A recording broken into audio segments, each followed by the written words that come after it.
లూకా 1:26 నుండి. తదుపరి 6వ మాసమున దేవుడు గబ్రియేలు దూతను గలిలయ సీమ యందలి నజరేతు నగరమునకు పంపెను. ఆ దేవదూత దావీదు వంశస్థుడగు యోసేపునకు ప్రదానము చేయబడిన కన్యక యొద్దకు పంపబడెను. ఆమె పేరు మరియమ్మ. దేవదూత లోపలికి వచ్చి ఆమెతో, అనుగ్రహ పరిపూర్ణురాలా, నీకు శుభము, ఏలిన వారు నీతో ఉన్నారు అనెను. మరియమ్మ ఆ పలుకులకు కలత చెంది ఆ శుభవచనము ఏమిటో అని ఆలోచించుచుండగా దేవదూత, మరియమ్మ భయపడకుము, నీవు దేవుని అనుగ్రహమును పొందియున్నావు.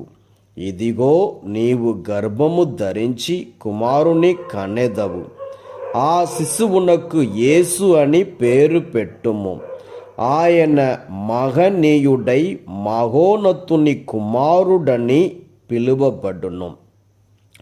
ప్రభువగు దేవుడు తండ్రి అయిన దావీదు సింహాసనమును ఆయనకు ఇచ్చును. ఆయన సర్వదా యాకోబు వంశీయులను పరిపాలించును. ఆయన రాజ్యమునకు అంతమే ఉండదు అనెను.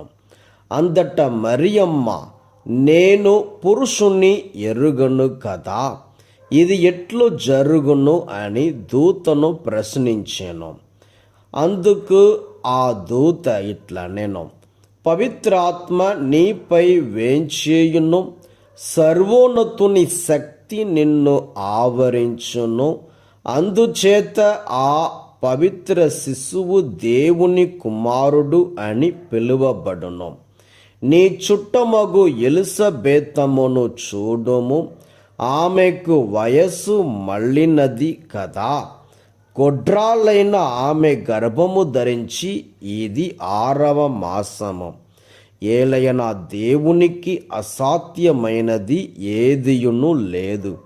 అందట మరియమ్మ, ఇదిగో నేను ప్రభువు దాసురాలను, నీ మాట చొప్పున నాకు జరుగును గాక అనెను. అందట ఆ దూత వెళ్ళిపోయెను.